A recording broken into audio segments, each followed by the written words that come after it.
இப்போ நம்ம டிஸ்ட்ரக்டர்னா என்ன அப்படின்றத பற்றி பார்க்கலாம். ஸோ டிஸ்ட்ரக்டர்ன்றது அப்படியே ஆப்போசிட் ஆஃப் கன்ஸ்ட்ரக்டர் அப்படின்னு சொல்லலாம். ஸோ கன்ஸ்ட்ரக்டர் வந்து நமக்கு ஆப்ஜெக்ட் கிரியேட் பண்ணதும் ஆட்டோமேட்டிக்காக கால் ஆகும். சேம் இங்கேயும் அதே மாதிரி தான். பட் இது வந்து ஆப்ஜெக்ட்டை அப்படியே நமக்கு டெஸ்ட்ராய் பண்ணுறக்காண்டி நம்ம யூஸ் பண்ணுறது தான் இந்த டிஸ்ட்ரக்டர் அப்படின்றது.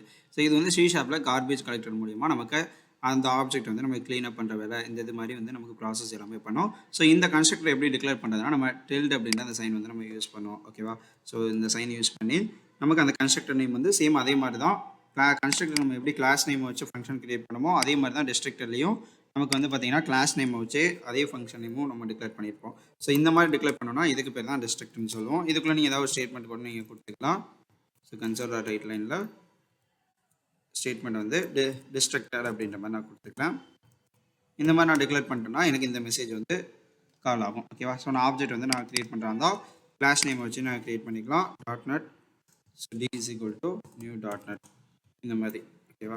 ஸோ இப்படி கிரியேட் பண்ணால் எனக்கு ஆட்டோமேட்டிக்காகவே கால் ஆகணும். பட் இது நம்ம கம்பைலர்ன்றப்ப நமக்கு இந்த ஸ்டேட்மெண்ட் வந்து நமக்கு பிரிண்ட் ஆகும், பிரச்சனை கிடையாது. பட் நீங்கள் விஷுவல் ஸ்டுடியோ அந்த மாதிரி சாஃப்ட்வேர்ஸ்லாம் யூஸ் பண்ணுறீங்க, ஐடிலாம் யூஸ் பண்ணுறீங்கன்னா அதில் வந்து உங்களுக்கு ஜஸ்ட் எம்டியாக தான் இருக்கும். ஏன்னா ஆப்ஜெக்ட் வந்து கிரியேட் ஆனதும் டிஸ்ட்ராய் ஆகிடும். ஸோ அப்போ இந்த டிஸ்ட்ரக்டர் வந்து நமக்கு காலாக இருக்காது.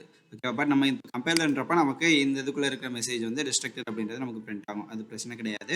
ஓகேவா? ஸோ பட் அதே மாதிரி நீங்கள் வந்து டிஸ்ட்ரக்டர் மாதிரி பேராமீட்டரைஸ் ஆர்குமெண்ட்ஸ்லாம் உங்களால் பாஸ் பண்ணிக்க முடியாது. ப்ளஸ் ஆக்சஸ் ஸ்பெசிஃபயர்ஸ் இது மாதிரி நீங்கள் எதுவுமே டிக்ளேர் பண்ணிக்க முடியாது. ஸோ இதுதான் வந்து டிஸ்ட்ரக்டர் அப்படின்றத சொல்லுவோம்.